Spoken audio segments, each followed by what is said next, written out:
নমস্কার বন্ধুরা, আজ আপনাদের কাছে একটা মজাদার মুখরোচক ও খুবই কম খরচে মুচমুচে পকোড়া রেসিপি নিয়ে চলে এলাম। প্লিজ বন্ধুরা আমার চ্যানেল সাবস্ক্রাইব করে অল নোটিফিকেশান বেলটা অন করে দেবেন, তাহলে আমি যখনই নতুন ভিডিও আপলোড করব আপনার কাছে প্রথম নোটিফিকেশান বেলটা চলে যাবে। আর দেখে নেবেন আমি কিভাবে কম খরচে সহজ পদ্ধতিতে সুন্দর সুন্দর রেসিপি শেয়ার করছি। আমার সাবস্ক্রাইব কম দেখে প্লিজ বন্ধুরা এড়িয়ে যাবেন না, আর আমাকে একটা লাইক দিয়ে রান্নাটা দেখে নেবেন আর আপনাদের বন্ধু করে নেবেন। তাহলে এখন রান্নাটা শুরু করি। এখন বাজারে সিমলা মির্চ খুবই পাওয়া যায়, আর যদি না পান তাহলে একই পদ্ধতিতে ক্যাপসিকাম দিয়েও বানাতে পারেন, টেস্টটা কিন্তু একই হয়। আমি একদিন বানিয়েছিলাম। প্রথমে লঙ্কার ভিতর থেকে দানাগুলো বের করে নিতে হবে। আগে থেকেই আলু সেদ্ধ করে রেখে দিতে হবে। আলু মেখে নিয়ে দিয়ে দিতে হবে কোঁচানো পেঁয়াজ, ধনেপাতা ও কাঁচা লঙ্কা।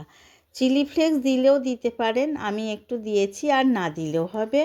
ও 2 চামচ কর্নফ্লাওয়ার ও স্বাদ মতো লবণ দিয়ে হাত দিয়ে ভালো করে মেখে নিতে হবে।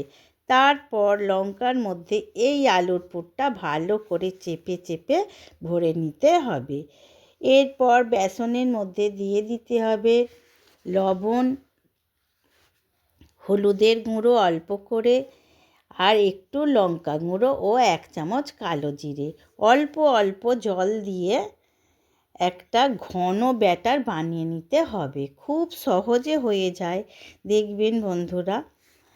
একটা করে লঙ্কা বেসনে ভালো করে কোট করে নেবেন আর গরম তেলে ছেড়ে দেবেন, আর বেশ লাল লাল করে ভেজে নেবেন।